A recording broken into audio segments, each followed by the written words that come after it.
Tips ngumpulin dana lebaran bagi perantauan Minang dengan gaji UMR di Jakarta.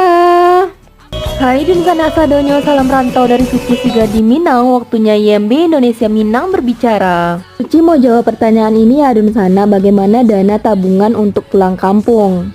Sebenarnya untuk dana pulang kampung sudah Suci persiapkan dari tahun kemarin 2023 setelah lebaran. Karena untuk pulang kampung ke Padang saat lebaran itu butuh banyak ekstra dana. Di video yang sebelumnya Suci sudah spill berapa tabungan yang Suci sisihkan selama 1 bulan. Dari tabungan 1 bulan ini, Suci akan menyisihkan lagi sebesar 300.000 per bulannya untuk dana transportasi Suci pas waktu pulang lebaran. Untuk meminimalisir agar dana ini tidak terpakai, Suci lebih memilih untuk menyimpannya dengan main arisan.